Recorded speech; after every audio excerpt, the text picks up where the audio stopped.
Looks like he's coming our way. Hopefully we can scare him away.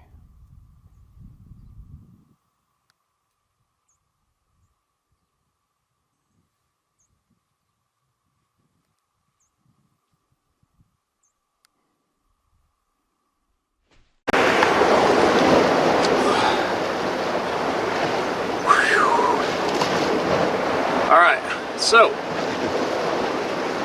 I was going to go for a motorbike adventure somewhere, but then it's hit a strain like you wouldn't believe for an hour.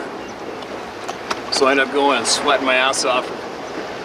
I don't know how long, a couple hours anyway, instead, and I'm not cooling down, and I'm sweating like crazy still.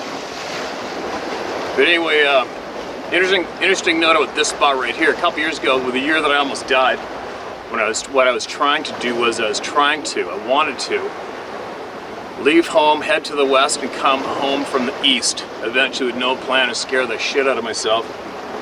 I guess I got more than I bargained for and just about bit it. But anyways, I was trying to meet locals as I traveled, and I met these Thai guys, and they took me fishing. We got up early in the morning, they picked me up, and we went fishing. They took me here to these rocks. These guys were real keen, avid fishermen. Didn't know any English, but we figured it out. And they were casting little lures, just casting rods like trout rod style, and they're casting little lures that look like a shrimp. And they were catching squid, and that's what they were intending to catch. We didn't catch any like actual fish, we caught squid. It's pretty interesting. I think I'll be able to dig those pictures up and share them right here. And I think it was this night, it was that night, it was the night after fishing with them, is when I started to go down to the symptoms for that dang hemorrhagic fever when the mosquito got me. And then it was rapid decline after that. But anyway, first time I've been back here since then. So hopefully I think I've got the camera far enough down out of the way of the so I think I've got the camera down far enough out of the way of the water.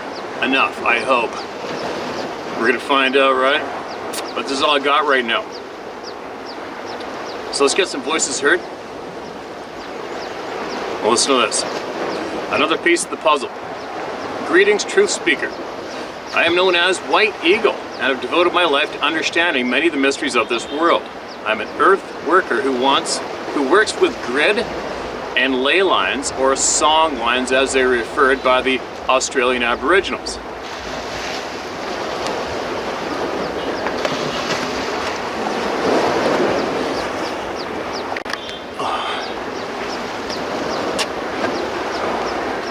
And I hope this ocean isn't too loud. I am sweating my ass off.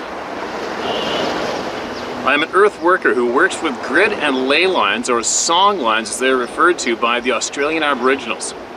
I had written this letter to you back in August, but I've not heard it read, so here I go again. Apologies if you have read it. Also, I'm writing again because I believe I may have a vital piece of information concerning how the Sabi are able to move so incredibly fast, which was not included in my previous email. In her book, published in 1927, My Journey to Lhasa, Tibet, Alexandra David Neal, the first European woman to be ordained as a Buddhist monk, tells an interesting tale of seeing a man literally fly through the village. They had stopped for tea one time. They had stopped for tea at one of the tiny villages along the trail, when all of a sudden a man came literally flying through the village, touching down once every few hundred yards, and in moments he was gone. Needless to say, the woman was extremely perplexed, but what she found even more perplexing was that the people of the village barely took note and went about their day. Needing to know what the bleep had just transpired, she pulled the servant girl aside and asked to explain. Upon which the girl replied, "Oh, that is the shaman from the next village. He's on his way to pick some medicinal herbs for a boy who is very sick, and they are very far. Therefore, he is using the fast walk." Quote, "Fast walk," end quote, is the ability to project oneself to any point near or far, defying gravity as you go. This, I believe, lends credence to so many reports of Sabe seemingly floating or moving at incredible speed. Another such story comes from my friend from Ottawa. At a gathering of Aikido masters in Japan, they had rented a soccer stadium. The masters of all the different schools, one on one side widthwise and the students on the other. As each master was introduced, the students would bow. The last master to be present was a very old fellow in a gold cloak. He was presented, the students bowed, and when they raised their heads, the old master was standing in front of them. There was a gasp of shock and amazement amongst the students. Later, when my friend asked his teacher what the bleep had just happened, he was told that the old master in the gold cloak was the head of a school which practiced what they called stepping off, which has to do with stepping off and using the rotation of the earth to one's advantage? Question mark. I believe that, as you often refer to, Steve, there are spiritual gifts that we have lost or forgotten which the Sabe have not. I think these examples could very well show how the Sabe are able to climb, run, jump, etc. the way they do. I also believe they are able to project a field of abject terror, a field in which anything would go dead silent. This goes for their ability to project the incredible stench like a skunk as well. In my first letter, I told of my shaman friend who said that amongst his people it is said that when the Sabe will make his presence known, it'll be a sign of the end time. It seems to me that time is just around the corner. At the end of every age, there is a battle between dark and light. It is time for humanity to put their hopes and dreams on the shelf and fight this fight if they expect to have a future at all. Steve, what you're doing is more powerful than you know. In highest light, White Eagle. Appreciate the email. Absolutely. Appreciate your time. I don't know. And I'm sweating, can you tell? Signs of seeing the Sabe are a sign of the end of times. Well, that would mean that the end of times have been coming for thousands of years, though, unfortunately, right? If you look back in history amongst our First Native people in North America and the First Nations, no matter what color they are in other continents, the history of these people go back thousands of years. So that would mean everybody's anticipating doom and dread and the end of the planet for thousands of years, right? But anyway, that's absolutely interesting that you mentioned that human being traveling in midair. And it's coincidentally, we heard of the American serviceman who watched a man in Afghanistan walk on the ground, turn 90 degrees and walk straight up a wall, sticking out, feet to the left, head to the right, up and over the wall. Who decides to make that up, right? There is shit going on, there is skills that we are not in touch with, and it's a bit of a rip-off. Pisses me off. Obviously, if there's a chance of getting those skills, I don't think anybody would teach me because I know what I do with them, right? I would clean house. I'd clean house within hours, globally. Anyway, different topic.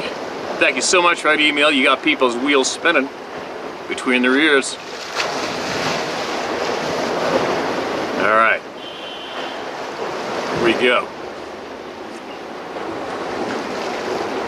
Thoughts regarding military personnel and Sabe.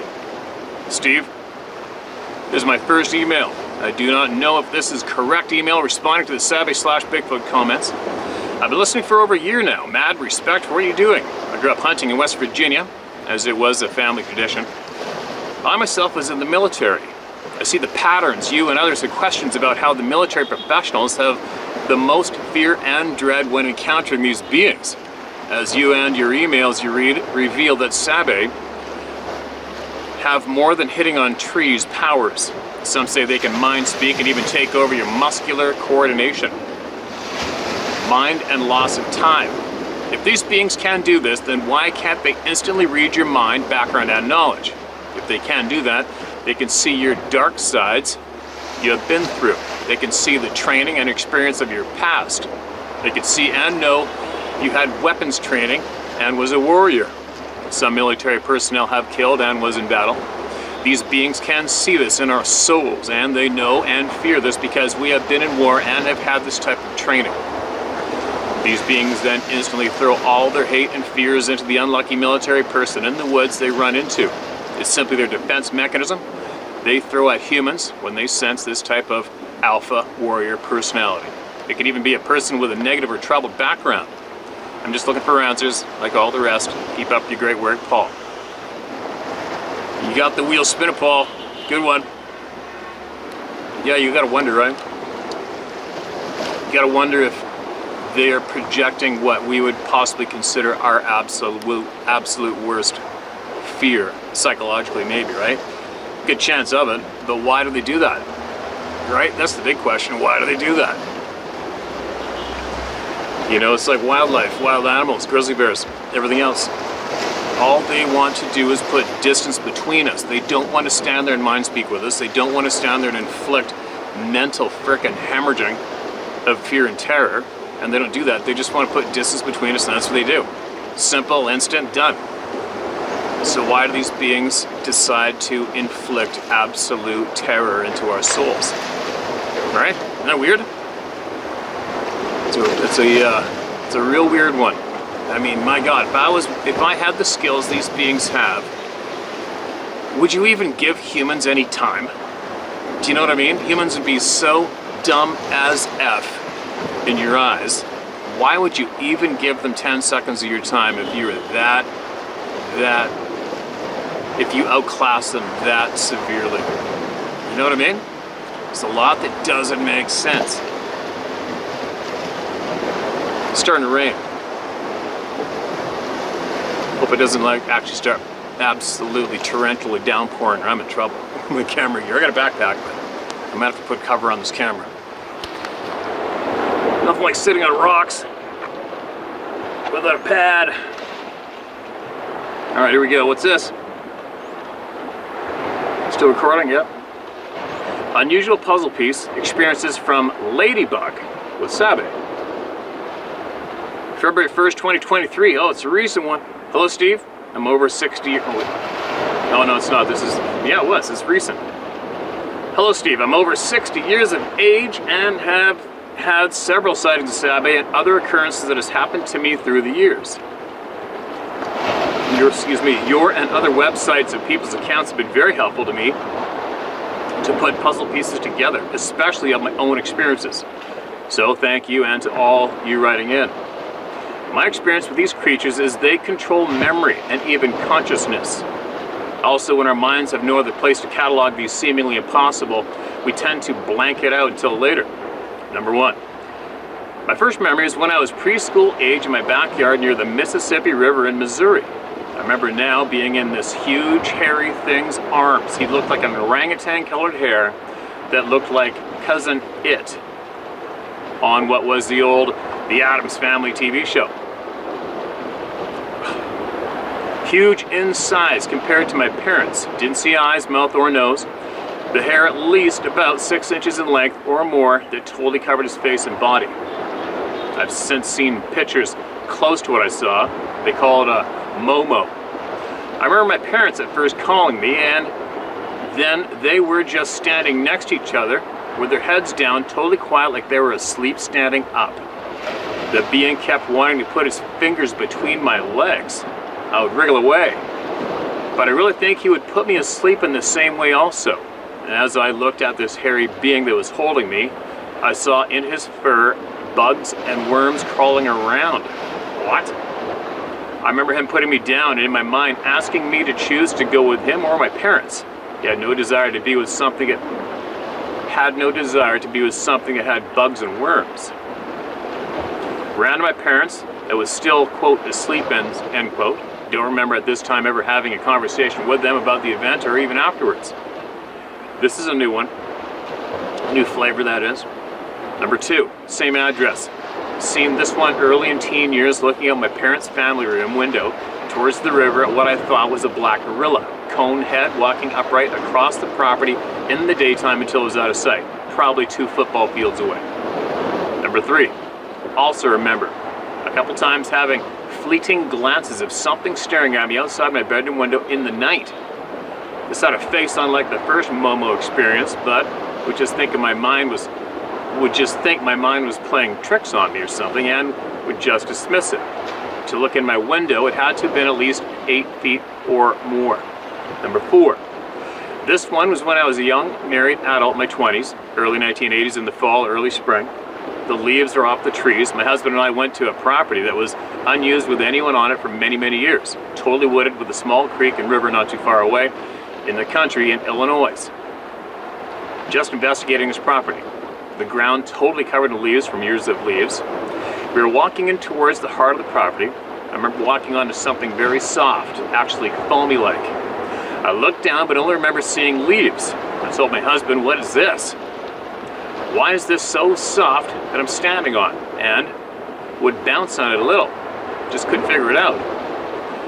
Well, we went on, and I started getting pelted with little small things like cedar tree fronds or sand, or I didn't know what. But I would look down and wouldn't see anything on the ground. I couldn't figure out what they were and where they were coming from. All the trees around me were deciduous trees like maple or oaks. The wind was blowing hard. There was no reason for me to be getting pelted by things I couldn't even see. Then we came to a bunch of sticks mounted up like a bonfire with the X made with branches. But in those days I had no idea about the X markings that they make. Thought it was peculiar because there was just no way these branches fell there on their own to make that X. Just figured someone had been there that wasn't supposed to be at some time. Then I thought my husband was grabbing me around the waist trying to be romantic, but I just wanted to investigate this place and said to what I thought was him, "Stop it, not now. I want to look around." Shrugged him off. And again the same thing, and shrugged him off again. Finally I turned around to talk to him after just a minute or so, and he was gone. I couldn't find him anywhere. I didn't think that he could have walked away without me knowing because of all the leaves on the ground, and there wasn't any trees big enough for him to hide behind. I didn't know where he went.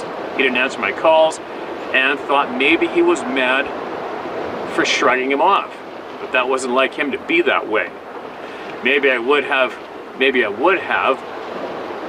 but not him, LOL. Oh, maybe I would have, but not him, LOL. Sorry. I was just standing around wondering what I was going to do.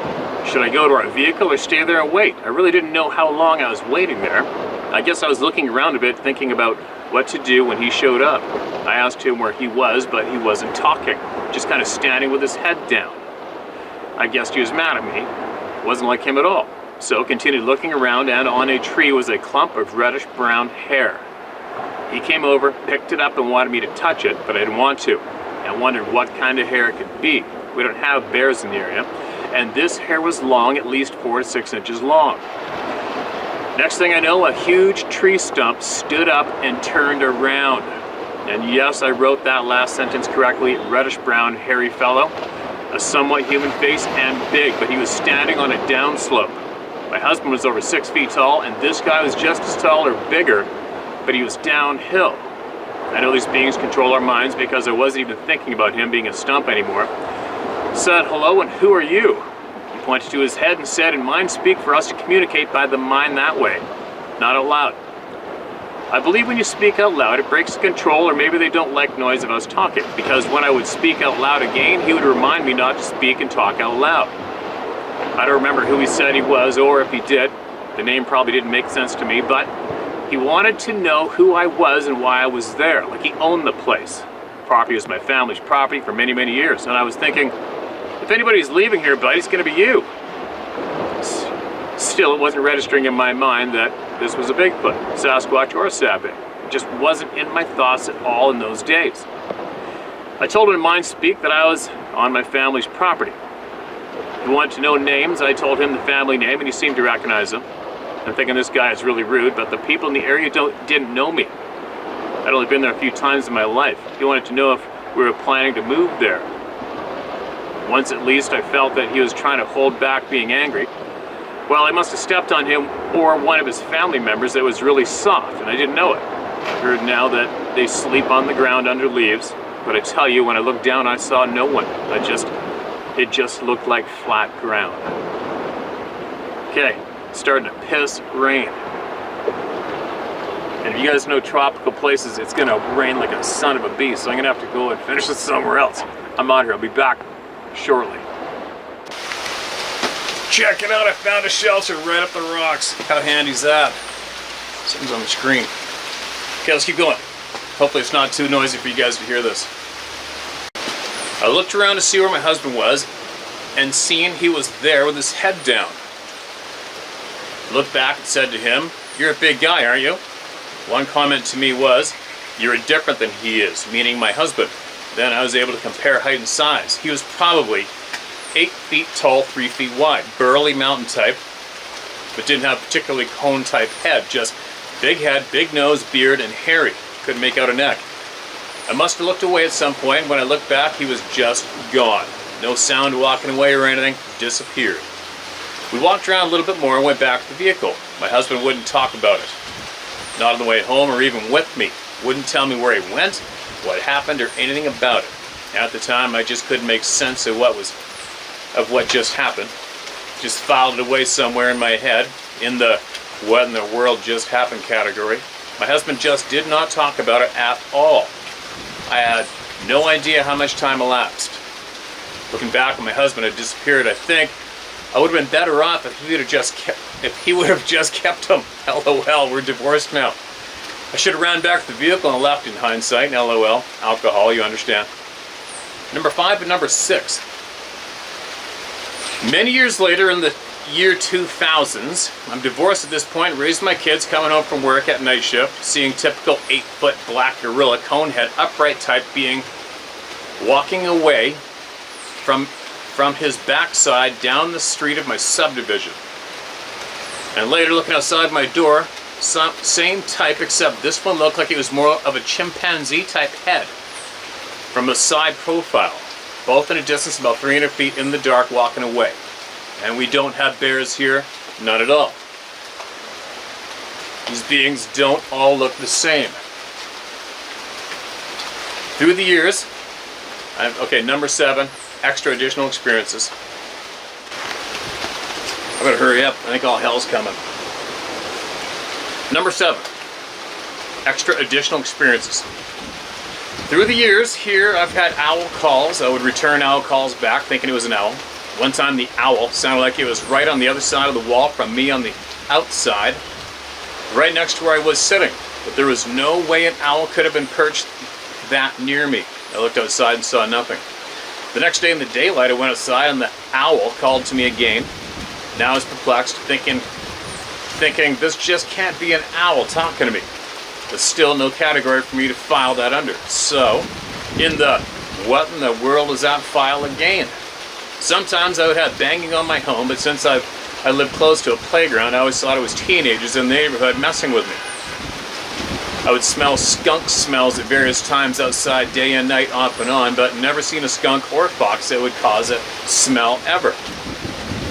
One night I woke up hearing and feeling like I was behind a jet airplane taking off, even the vibrating. Thought there was something wrong with my head, but then later I heard someone else that had experienced the same thing and think it was a sabe. Never happened again. Had to boot the camera. All hell is coming. But I'm gonna get this done. Number 8. I was outside looking under a building, stooped down, and fear came over me, and I saw what was a black snout of like a big dog over my shoulder do like a bluff charge on me and back off. Still trying to overcome the fear feeling. I finally looked back and there was nothing there. No sound or growling. I don't usually have fear issues, so in the file again. All these extra things would happen on the same side of my home, very small and closed-in area. Perfect place to hang out and not be seen by anyone, with plenty of cedar trees around, which is what I've heard they like. Number 9. Last year I was listening quite a bit to Bigfoot sabe sounds, growls, screams, and yells, just many of them in a short time on my computer. Then without any storm, I heard the brush of a tree in the back of my home. The next day a neighbor came over and said, "Did you know a tree fell over toward the top of your home?" I had looked, and sure enough, about a 6-inch thick, very tall cedar tree was broken over and landed in the branches of another tree next to my home. If those branches hadn't stopped it, it would have landed on my home. But this time I knew what was going on. While I was there, I said in my mind, "Please don't break any more trees." And I heard in my head, "Okay." I've not heard any more owl calls again that would typically happen in winter and early spring. I'm on to them now, and it would seem they did not appreciate the sabe screaming I've been playing on my computer. So, that's my experience with sabe so far to date that I remember. But I have had other non-sabe, unnormal experiences in my life also. I won't add in here today. Not sure if you want to hear about those. I'm trying to refrain from saying, I swear to God this is all true, because I know that most people on your channel know that these beings are real, but I know the number 4 is a little out there than what they're used to hearing. These beings are able to control our memory and minds to some extent, because most of the time through the years, I didn't even remember they'd happened. The only time I felt afraid was when I seen the big dog snout. In my opinion, these beings are the mix of the fallen angels with humans spoken of in the Bible of Genesis. And I do know that saying the name of Yeshua/Jesus does help. They are not normal animals or people. They have a paranormal spiritual side to them. Sometimes people just need to hear other people confirm what they've experienced. They are not a typical human or animal. I think the government must be colluding with the paranormal beings, which is why they want to keep them hush-hush. So the question is, what is their plan then? Because we all know things are just getting too weird. I have my beliefs about this as well, and it's not good. Stay safe, Steve. God bless you and Sarah and your animal menagerie. Make a backup channel for your backup channel now, so we don't lose you. And I just love that new puppy of yours. She is adorable and getting huge, and your horses too. P.S. Oh, and I remember the lady that said she would marry you in so many ways. That was so cute the way you responded. Well, I wouldn't mind considering you for myself. Easy now. You're gonna get Sarah after your ass. Anyway, I appreciate your time. Appreciate your email. And everybody that just heard that one, take from it what you will or leave it, right? There's no shortage of crazy ass shit going on. And there's no other way to get to the bottom of it than all the people talking to each other, right? It's the only way. It's the only way. Now I'm going to give you guys a little bit of a look at what I'm looking at. I don't know how long I'm going to hang out here, but it might be a little while. Let's have a look.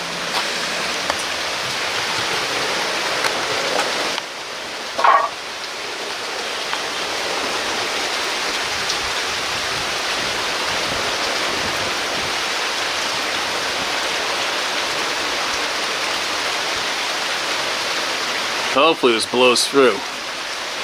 I'm lucky. Look at this little old deserted shelter thing up here tight to the rocks. Very handy.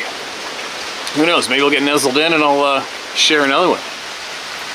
Alright. I'm sitting my ass on the ground. I'm not escaping here anytime soon, so let's keep this ball going. I think the audio is probably pretty good. I hate having the more noise behind me, the louder I talk, and I don't really I don't read that smooth. What's this one?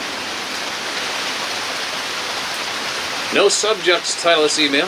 Steve, Lord knows if you'll receive this because I've never sent an email before. Old and technologically impaired. I feel the need to let people know that these cryptic don't stay solely in the mountains, national parks, campgrounds, etc. In about 2014, my oldest daughter, grandmother, and I were forced to temporarily stay at the home of my youngest daughter and her husband. Went through a period of extreme bad luck and lost everything. Sorry to hear that. It was one of those periods of time that feels like God has given you a stress test. One evening, my old little dog started barking by the sliding door to the backyard when he did, like he did when he had to go out. This dog is a peekapoo and definitely acted more high-strung like a Pekingese. I always said he would bark and nip at the ankles of the devil himself. I'm in a wheelchair, so I asked my 9-year-old granddaughter if she could take my dog out. Being old, he had to be put on a leash, picked up, and carried out into the backyard. Now, the major thing I forgot to say is that this house was in a suburb of Cleveland, Ohio. Personally, I didn't care for the area because it was too congested. This is one of those huge neighborhoods. It was built after World War II, where houses were crammed together like matchboxes. The street was off a main drag that had elbow-to-elbow gas stations, banks, fast food joints, and strip mall. The opposite of a natural setup. My granddaughter picked my dog up and stepped out the door.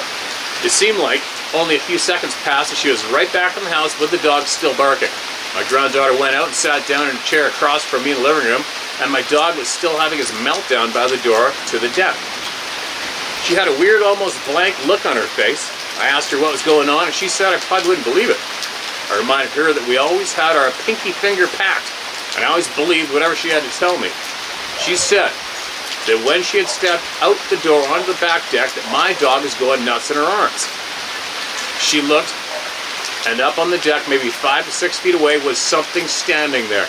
She said the only way she could describe it was like a man's body with the head of a dog.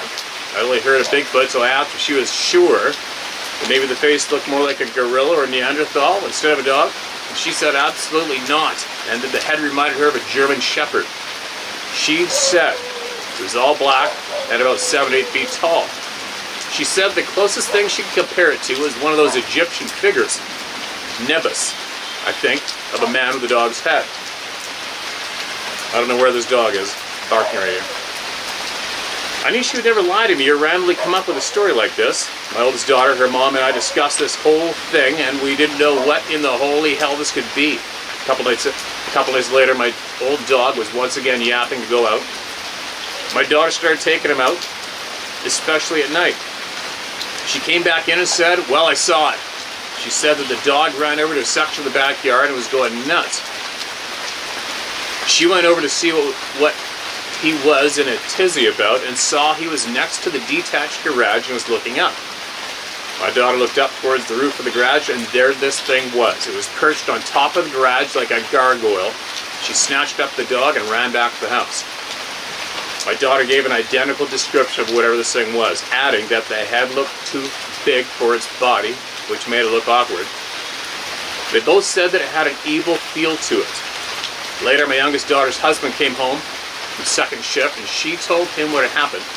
He immediately went out, and of course there was nothing out there. He got a ladder out to the garage and climbed up to get a look at the garage roof. Here's where it gets even stranger. He said there were absolutely no marks on the garage roof, and there was snow on all the roofs, and it hadn't snowed at all since this happened earlier that night. To know that snow was pristine on that roof was really creepy. Naturally, he said that they were all nuts and that was that. Later, he said that if something had been there, then it was our fault because nothing like that ever happened there before. My daughter, granddaughter, and I now live in the country on a 120-plus-year-old farmhouse on 5.5 acres. I think almost every day about what happened, even though I saw nothing myself. I'm so close to my daughter and granddaughter that I know every word of this was true. I've not been able to find any explanation of what they saw. A few years after this happened, I finally heard about Dogman and figured that's what this had to be. It bothers me that it left no physical marks in the snow on that roof. The reason I'm sending you my first email is because people need to know, not only that these things are out there, but that they can be anywhere. I listen to podcasts, documentaries, videos, etc. on a daily basis, and 99% of them take place in remote or rural places. People are out hunting, fishing, hiking, camping, or are in a remote country type area when they see these things and not in the urban suburbs of a major city. Sorry for this being so lengthy, but this has been nagging at me for a long time. I don't want people to be lulled into a false sense of security because they are in a crowded, congested area. Thanks for all your efforts to bring truth to the world, and your dedication is endless. When I watch your channel, I know there is worries of BS. I listen to Dave Plaitis too, and I've teased him that you guys would make one hell of a presidential team and are exactly what the U.S. and Canada needs to turn things around. Thanks for what you do. Alright, thanks for that email. It's a crazy one for most people to hear and wrap their beans around, right? But the fact is, this shit's happening all over the frickin' place. Now, it is pissing. I hope the audio picked me up okay, because I'm going to use this. I'm stuck, I'm stranded. I'm about 6 miles from getting back where I'm staying, on a busy, congested road with a small motorbike. Only me, right? It is coming down.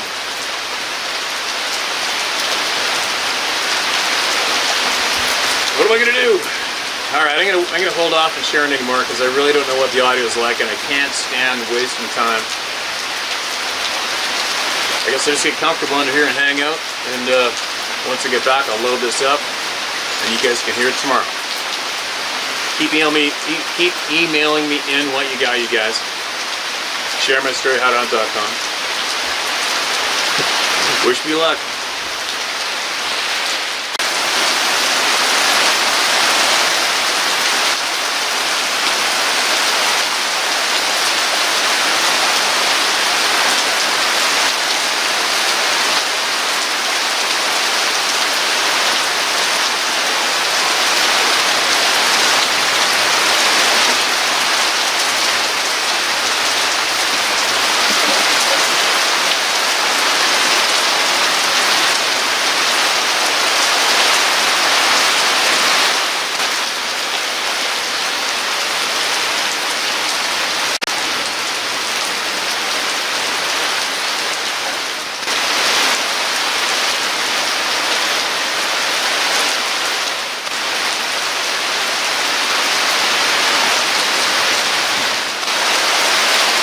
Check it out, that discoloration is the water surging down off the mountain, and it obviously has some kind of a drain into the ocean. That big discoloration just keeps on surging out.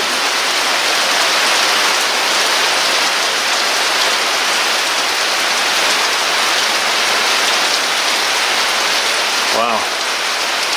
It is honking out there, pouring off the mountain above.